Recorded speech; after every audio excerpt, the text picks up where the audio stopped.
21대 국회 입성을 앞둔 화제 당선인을 만나보는 슬기로운 국회 생활. 오늘은 미래통합당 울산 남구을 김기현 당선인 모셨습니다. 안녕하세요. 반갑습니다. 21대 총선 과정에서 의도치 않게 주목을 받으셨습니다. 이게 여당의 거센 바람 속, 거센 그런 폭풍 같은 그런 바람 속에서 승리를 하셨는데 어떻습니까? 소감이 좀 늦었지만 여쭤보고 싶습니다. 예, 2년 전 지방선거에서 이제 여러 가지 우여곡절이 있었습니다만 낙선하고 한 2년 동안 굉장히 어려운 과정 절치부심하면서 준비해 왔습니다만 이번에 굉장히 압도적으로 지지해 주신 우리 주민 여러분들께 감사를 드리고요. 특히 이제 이번 선거 과정에서 울산 선거 6개 선거구 중에 예전에 우리 당 소속이 3명이었는데 이번에 5명으로 더 2명이 더 늘어났습니다. 그것도 또 그 과정에서 또 제가 했던 역할도 있고 해서 시민 여러분들께 굉장히 많은 사랑을 받았다 생각하고요. 그 사랑에 보답하도록 더 열심히 해야 되겠다 각오를 다지고 있습니다. 옳고 그름 그리고 특히 법률적 판단이 그런 필요한 부분이라면 재판이 진행 중이기 때문에 제가 가급적이면 언급을 좀 삼가하려고 합니다. 당선인께서도 가급적이면 이런 취지를 이해해 주시고 좀 지켜주셨으면 좋겠는데 각설하고요. 울산 사건, 이른바 하명 수사 의혹, 이 부분이 어떻게 명명을 하든 간에 그 사건의 당사자 김기현 당선인을 떼어놓고는 생각할 수 없는 사건 아니겠습니까? 어떤 의미입니까, 본인에게는? 저에게는 사실은 정말 개인적으로도 도저히 용납하고 참을 수가 없는 그런 모욕을 저한테 준 거고요. 또 그건 개인적인 문제고 또 큰 틀에서 보면 대한민국의 헌정 질서가 무너진 것이다. 대한민국 헌법을 유린한 것이다. 그런 말씀 드리지 않을 수가 없죠. 선거에 청와대를 비롯한 권력층이 개입해서 거기에 주민들의 민심을 강도질했다라고 하는 것이 이 사안의 핵심이다. 저는 그렇게 판단을 하고 있고요. 지금 기소된 공소장의 내용을 보더라도 그와 같은 것이 매우 적나라하게 이렇게 적시가 되어 있습니다. 지금 재판이 진행되고 있는 분들 13분들이 계신데 법원이 아마 엄중하게 심판할 것이라고 생각합니다만 제가 수사 과정에서 그동안 이게 검찰에서 몇 번 조사를 받았습니다. 피해자로서요. 조사를 받는 과정에서 이렇게 보니까 굉장히 심각하게 이 사건에 권력이 개입했다는 것을 확인할 수가 있었습니다. 예. 제가 취재 현장에서 만나뵌 김기현 당선인은 20대 국회, 19대 국회 집권당의 원내 수석 부대표를 하면서 사실 야당과의 원내 협상의 실무를 효과적으로 되게 주도했던 분이었고 제 기억에 그리고 요소마다 중요한 순간순간마다 되게 정치적인 유연성을 발휘했던 분이었습니다. 그런데 이 사건을 거치면서 정치적 투사 같은 그런 느낌이 제가 좀 들었거든요. 개인적으로도 상당히 혼란스러웠는데 본인은 어떻습니까? 정치적 투사 같은 것이라기보다는 피해자의 호소라고 이렇게 이해해 주시면 좋을 것 같고요. 그거는 이제 제가 개인적인 입장에서 제가 겪었던 무슨 충격들 그리고 저뿐만 아니라 저희 가족들이 겪었던 그런 참을 수 없는 모욕에 대한 피해자로서의 호소다고 이해하시면 될 것 같고요. 정치인 김기현으로서의 역할은 또 그거하고는 별개의 문제고요. 좀 전에 우리 정 앵커님 말씀하셨던 것처럼 원내 수석 부대표 하면서 야당과 협상하기 위해서 40번씩 만나서 최종 정부 조직부 협상안을 제가 타결해내기도 했고 또 정책위원회 의장하면서 여야 간 협상을 주도하는 그런 역할을 2년씩이나 해오면서 늘 탄력성 있게 정치를 해왔고요. 앞으로도 탄력성 있는 정치인의 모습 계속 견제할 겁니다. 예. 이제 한 열흘 정도 남았죠. 이제 열흘 정도 뒤면 21대 국회 드디어 개원을 하게 되는데 국회 문이 열리는 상황에서 원구성을 어떻게 할 것인가, 상임위원장을 어떻게 배분할 것인가를 놓고 여야의 신경전이 조금씩 가열되고 있습니다. 미래통합당 내에서는 김기현 당선인이 법사위원장 후보로 거론이 되는 것 같습니다. 판사 출신이기도 하고 4선 의원이기도 하고 여러 가지 면에서 가장 적합하다라는 얘기 많이 나오고 있는데 본인은 어떤 생각하고 계십니까?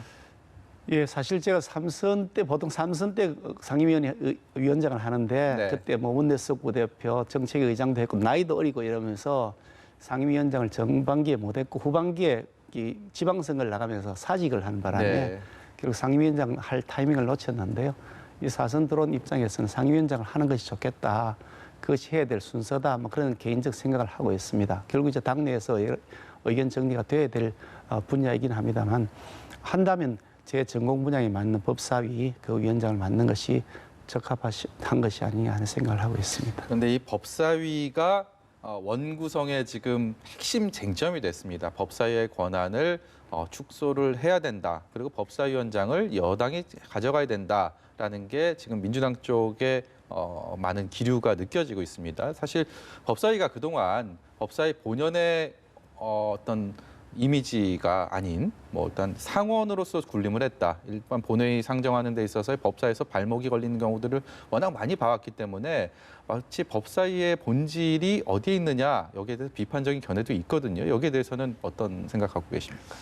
우리 정앵커님 말씀하셨던 것처럼 그런 부분이 일단 있었던 것은 사실이고요. 그런데 그런 부분 때문에 법사위를 여당이 가져가야 되겠다는 데서는 도저히 동의할 수가 없다는 말씀을 드립니다. 방금 말씀하신 그런 뭐 발목 잡기라는 형태의 논의가 나왔던 사안은 전체의 큰 틀에서 보면 전체 1%도 채 안 될 겁니다. 네. 몇 가지 쟁점이 있는 법안들이 있습니다. 그런 법안들인데 결국 그 쟁점 있는 법안들이 결국 법사위 뭐 태도하고 상관없이 다 처리가 다 되었습니다. 국회의장이 심사기한을 정하는 방법도 있고요.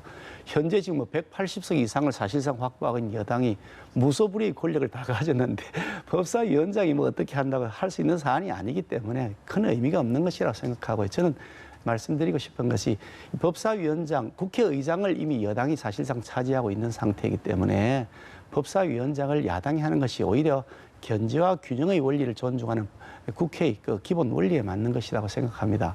견제와 균형을 무시해버리고 국회를 통법부처럼 여당이 원하는 대로 다 그렇게 하겠다 그러면 국회가 왜 존재하는가? 네. 차라리 국회를 없애버리는 게 낫지. 뭐 그 조그만 견제마저도 불편하다 그럴 것 같으면 그거 좀 그렇지 않냐. 아니 그 부잣집 그 대기업 재벌이 그 중소기업 후려치기 하는 거지. 그런 생각을 하죠. 예. 21대 국회에서 김기현 의원 하면 꼭 따라다닐 것 같은 인물. 그게 이제 본인이 원하든 그렇지 않든 간에 민주당의 황운하 당선인이 아닐까 싶습니다. 이른바 울산 사건에 대해서 어떤 중요 인물로 거론이 되어 왔기 때문에 아직 개원은 안 했는데 혹시 개인적으로 만나본 적이 있으십니까? 울산시장 할 때는 만났죠. 경찰청장 기관장으로서 하실 때. 예. 공식 업무들이 있으니까 만났죠. 그 외에는 개인적으로 만난 적은 없습니다. 저는 황운하 당선인도 뭐 이 자리에서 만나봤고 얘기를 나눠봤고요. 그리고 김기현 당선인과는 뭐 이전부터 이렇게 알고 있지만 의아한 거는 두 분이 이 사건에 있어서는 서로 내가 피해자다라고 얘기를 하고 있어요. 과연 그리고 상대방이 피해자 코스프레를 하고 있다. 이게 똑같은 사안에 대해서 두 분이 지금 전혀 다른 위치와 상황인데 하시는 말씀은 똑같단 말입니다. 어떻게 보십니까? 근데 황운하 당선인이 무슨 피해를 입은지는 모르겠어요. 아니 본인은 아무 피해를 입은 것이 없죠. 저는 저 명예를 다 모욕당했고 훼손당했고 결국 그것 때문에 낙선의 아픔도 겪어서 네. 고통을 2년 동안 지내왔는데 본인이 무슨 피해를 입은지를 모르겠다는 지난번에 거죠. 저희 방송 나오셔갖고 네. 본인은 어쨌든 기소가 돼서 재판을 받는데 아니 기소되는 사람이 다 피해를 받는다 그러면 기소된 게 증거가 없이 기소가 되었습니까? 자기는 김기현이가 죄 지은 것을 찾지를 못해서 기소를 할 수가 없는 상태가 됐던 거고요. 네. 자기는 죄 지은 증거가 나왔으니까 기소가 된 건데 그럼 기소된 사람이 전부 다 피해자 그러면 대한민국 기소된 사람은 전부 다 피해자입니까? 예. 그건 좀 무리한 얘기고요. 결국 그걸 보면 저는 어떤 생각하냐면 이게 조국 시리즈다. 조국 시즌2다는 생각하는 게 조국이란 분 누가 봐도 지금 말이 안 되는 짓을 했는데도 불구하고 자기가 계속 피해자 코스프레 하고 있거든요. 예. 똑같은 스타일이다. 그렇게 생각합니다. 황운하 당선인도 희망하는 상임위를 여쭤봤더니 법사위라고 얘기를 했습니다. 저도 그 직접 들었는데 여기에 대해서 김기현 당선인이 가당치도 않다 이런 얘기를 한 것도 봤습니다. 어떤 이유에서 그런 말씀하셨습니까? 그 뭐 상위 배정은 제가 하는 건 아니니까 그거는 뭐 그쪽 당에서 할 일이긴 하지만 제 의견을 말씀드린다면 그분은 법사위에 오셔서 될 분은 아니다. 재판을 받고 있는 피고인이잖아요. 피고인. 예. 재판을 받고 있는 당사자인데 재판하는 기관을 감독하는 그 위원회에 와서 위원으로 활동한다 그러면 그건 앞뒤가 맞지 않는 모순이다. 지금 그분이 경찰관 신분을 여전히 지금도 가지고 있거든요. 예. 경찰관이라는 것이 사실 선거의 부정을 감독하고 이래야 되는 일인데 그 경찰관 신분을 가지고 후보가 되고 선거운동을 치렀단 말이죠. 그거 못하도록 단속하는 것이 경찰관인데 자기는 거꾸로 그 일을 다 특권 특혜를 누리면서 했단 말이죠. 그것부터도 이상한데 상임위원회 다시 그렇게 들어간 것이 그러니까 그게 말이 되느냐라고 얘기를 하는 거죠. 예.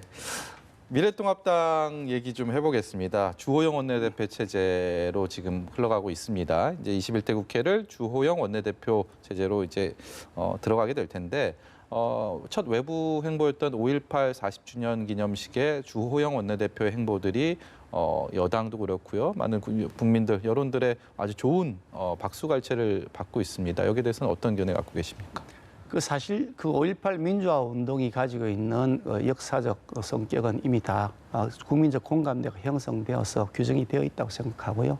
그 민주화 운동 과정에서 일어났던 여러 가지 폭압적 군사 정권의 폭압적인 그런 폭거들에 대해서는 당연한 심판이 이루어져야 된다고 생각합니다. 그럼 매우 인륜적인 행위였다. 저는 그렇게 생각을 하고 있습니다. 예. 그리고 그 민주화 운동 과정에서 일어났던 여러 가지 문제들에 대해서는 찬반 논란들이 있습니다만 근본적 방향을 보면 대한민국 민주화에 크게 기여했던 민주화 운동이었다는 성격은 저는 공감을 하고요. 저도 그 당시 사실 대학생 시절이었고 그 신군부에 대해서 강력하게 저항하던 이 반정부 운동을 했던 사람이어서 예. 똑같은 공감대를 가지고 있습니다. 두 분도 친하시잖아요. 그리고 주호영 원내대표. 개인적으로 굉장히 친하죠. 같은 뭐 판사로서 좌우배석했던 사이이기도 한데 전체로 보면 그 말 맞는데 다만 이게 정치적으로 이렇게 이용되는 모습은 바람직하지 않다. 이거는 정치적 이용의 대상이 아니다. 4.19 뭐 우리 뭐 이런 것들에 대해서 정치적 흥정의 대상이 돼서는 안 되는 것 아니냐.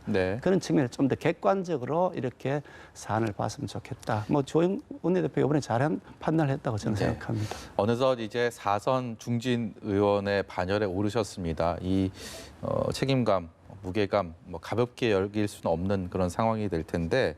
지금 한국당과 아직 합당이 마무리가 되지 않았잖아요. 미래통합당이 이제 한국당과 합당을 한다 하더라도 103석입니다.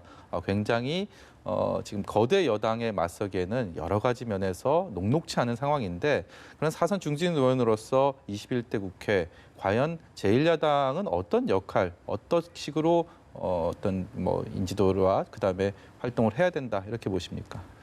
사실 이게 제가 노무현 대통령 시절에 야당으로 국회에 들어왔습니다만 그 다음 바로 이어지는 그 대통령 선거에서 참패를 했거든요. 노무현 대통령 당 쪽에서요. 그러고 나서 이게 친노 그룹들이 패족선을 했었습니다.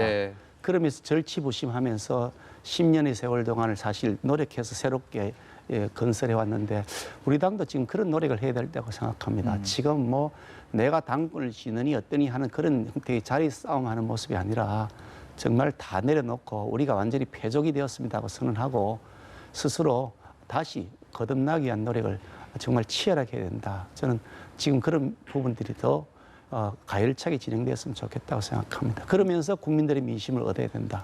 그렇게 봅니다. 마지막으로요. 이제 판사가 아닌 그리고 이제 울산시장이라는 행정공무원이 아닌 4선 중진 의원 국회의원으로서 김기현 당선인의 어떤 쓰임새라고 할까요? 이것은 스스로 어떻게 쓰여야 된다라고 평가를 하신다면요. 대한민국 정치가 사실 바로 돌아가려면 보수든 진보든 양쪽 날개가 같이 있어야 된다. 저는 늘 그런 생각을 예전부터 해왔고 지금도 마찬가지인데요. 그런데 한쪽 날개가 너무 많이 꺾였습니다. 그런 면에서 새로운 이 보수의 가치를 재건해서 양 날개로 대한민국이 건강히 날 수 있도록 보수의 가치를 재건하는 데 김기현이가 역할을 했다. 나중에 역사가들이 그때 김기현이라는 사람이 좀 제대로 역할을 했네. 그런 평가를 해 주실 수 있도록 노력해 보겠습니다. 뭐 정치적 투사는 아니시라고 했으니까 그 예전에 제가 알던 그리고 그 부드러운 협상가로서의 21대 국회 역할을 꼭 해주시기를 부탁드리면서 오늘 말씀 여기까지 듣도록 하겠습니다. 지금까지 미래통합당의 김기현 당선인이었습니다. 고맙습니다. 감사합니다.